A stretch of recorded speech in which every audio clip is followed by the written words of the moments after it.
wrong skills, lack of hope. That's the central message which I hear from people across the continent. But don't take my word for it. It is the headline of the latest Africa report by the International Labour Organization. No jobs, wrong skills, lack of hope. Every single month, 1 million young people enter Africa's job market, and only 1 in 4 secures a formal job. It's a youthquake that, if not managed effectively, could derail Africa's development journey. Your Excellency, Dr. William Ruto, President of the Republic. Your Excellency, Tani Mohamed, Senior Minister of Development of France. Honorable CS Education, distinguished guests. My name indeed is Patrick Verkooijen, and I'm the proud Chancellor of the University of Nairobi. But against the bleak backdrop of the youthquake, we're here today to celebrate tremendous news. Not just for Nairobi, not just for Kenya, for Africa. And as you know, Mr. President, a week ago, I was at COP29, the climate summit in Baku, and I was invited to address African leaders. And you, Mr. President, you were represented by Honorable Prime Cabinet Secretary Mudavadi. The topic of that meeting was the valuation and harnessing of Africa's natural capital, which, as you know, is the most abundant of any continent. I brought exactly the same message as I highlighted now. Because Africa, besides natural capital, has a second form of capital, human capital. It is Africa's greatest asset. So, it's the first time, Mr. President, I'm speaking in front of you, and I want to tell you how extremely honored I was to be called upon you to serve as the Chancellor of this nation's greatest university, again, the University of Nairobi. And that is why, together, indeed, we brought forward in May the Big Five. 5 big, bold, transformational initiatives of Kenya's higher education sector, fully supported by you, Your Excellency, President Ruto, and your administration. We have the CS here, we have the Senior Economic Advisor here, to make it fit for purpose, for the future of work, or resilient. Spear have the chair of council members, acting vice chancellor. So why are we here today? Today, we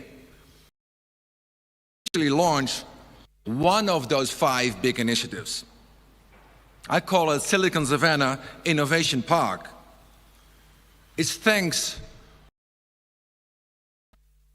of France. Just to appreciate this, in the homes, this is the largest investment of France in higher education, in the history of France, in Africa. And thank you, Honourable Minister, to put your bet on Kenya, the 35 million euros inside the University of Nairobi. Because it is the inception project to establish our innovation park, creating, with the support of your team and your very dynamic ambassador, an entire new science and engineering complex. We partner with French universities and G7 Corporation. And ultimately, Mr. President, it will empower thousands and thousands of Kenya's bright youth to access and drive the digital economy.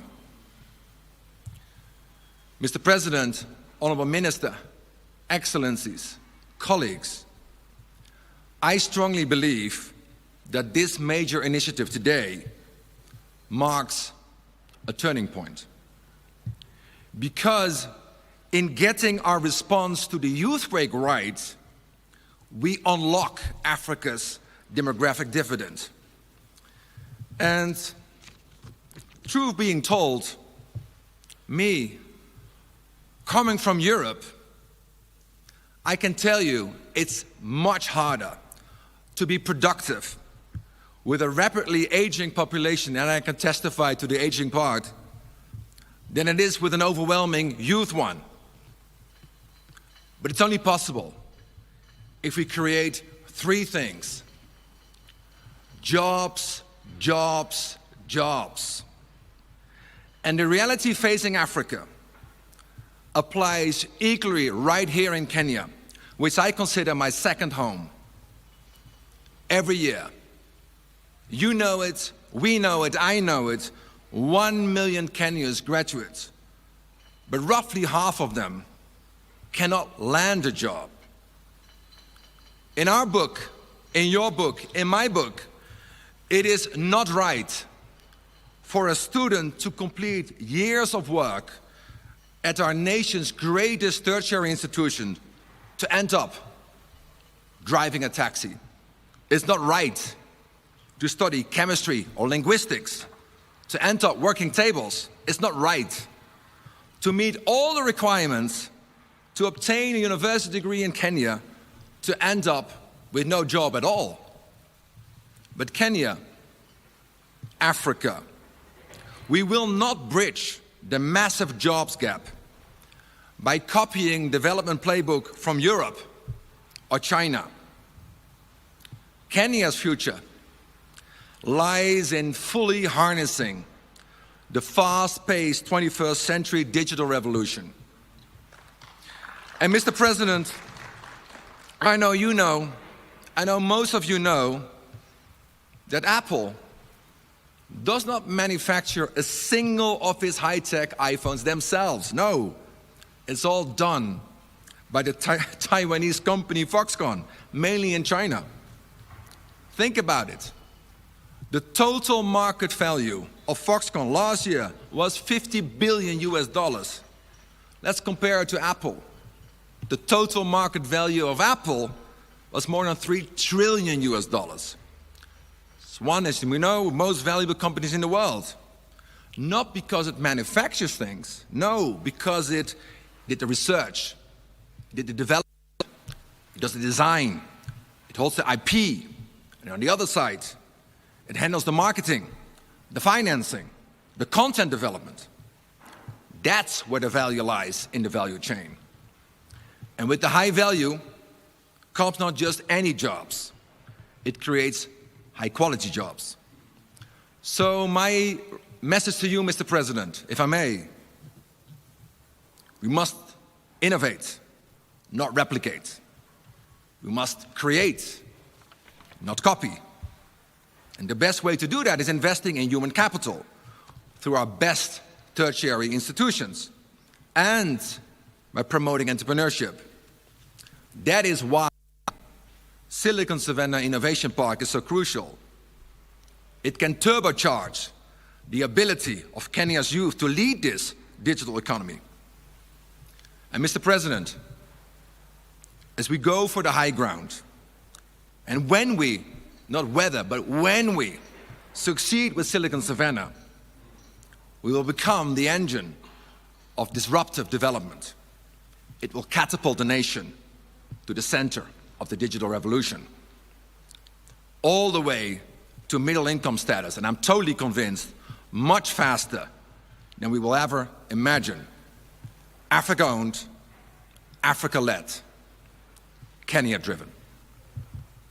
So with the support of this new park on our Chiromo campus, which I know you know well, it will be Kenya's youth who do just that.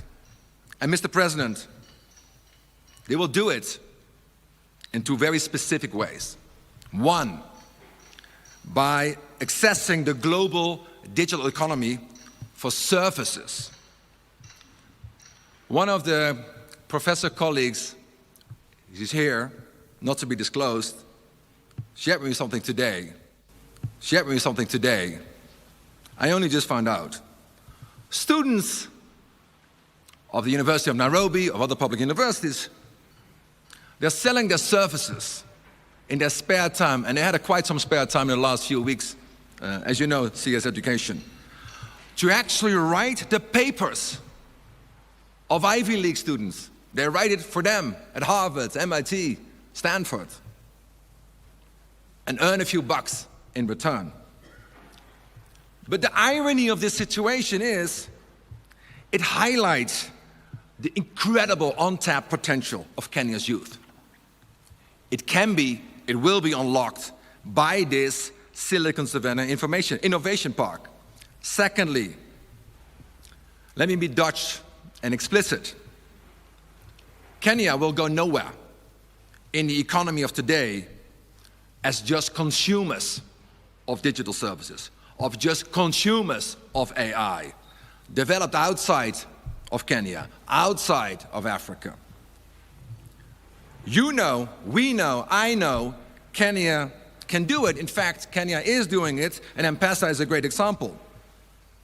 At UON, Mr. President, we have a second-year computer science student, Brian.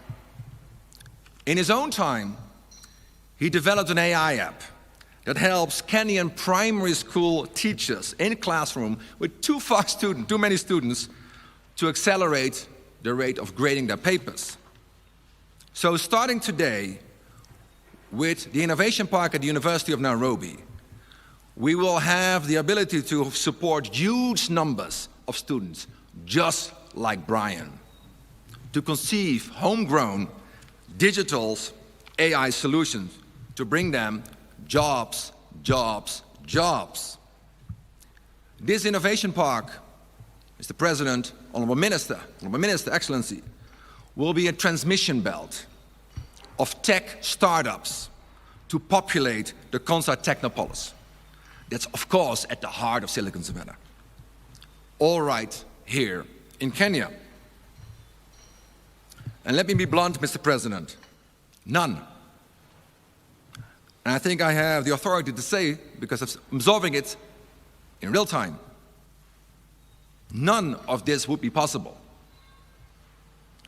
were it not for the incredible bottom-up economic transformation vision which you, Mr. President, carry, visualized, operationalize, and implement.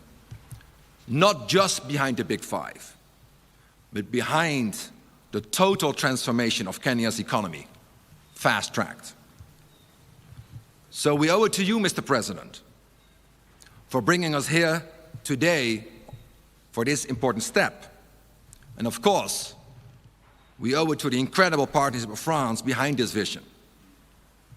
Thanks to President Macron, and thank you, Honourable Minister, for making the journey specifically for this, to deliver this innovation park. And we will build out the park through further partnerships, such as with the United Kingdom. I know the colleagues are here, because you are already supporting the UN on entrepreneurships, on startups, and innovation, and tech. And you told me earlier this week, you're ready to do more. Well, I'm telling you here today, we're ready to do business with you, with the UK, with Gates, with France. We want to build up, accelerate, and drive this. So, Honourable Minister of France, we look forward to the ribbon cutting with President Macron in the next 18 months. But at UN, we have a different mantra. We have all the deans here. We are not waiting. We will have the ribbon cutting, but we're not waiting. We're already moving on curriculum design. We're already moving on partnerships. And of course, we also have the other 4 pillars under the Big Five. As you know, because you, Mr. President, you're spearheading this, not just in this country, but in all your engagement outside the country. The second one is the Nairobi School of AI. The third, a leadership institute. So the best and the brightest young folks from this nation don't have to travel to the United States, to Harvard or Stanford. Most of them, as you know, from Mukuru, Makwene, they can't afford that. So why don't we bring Harvard to Kenya? And that's exactly what we're doing with the Leadership Institute. We're developing and launching and implementing a dedicated job center, and finally an advanced health research institute. So Excellencies, I was here the last few days. I saw some sunshine, a lot of cloud, and quite some rain. So before I close, I want to acknowledge it's not all beds of roses at the University of Nairobi. And like all public universities, the whole institution was paralyzed by a staff strike in the last few weeks. And thanks to you, CS Education, for having managed to resolve this crisis over the weekend. However, we at UON, we fell this year, for the first time ever, to the lowest level of world university rankings. We're at a turning point.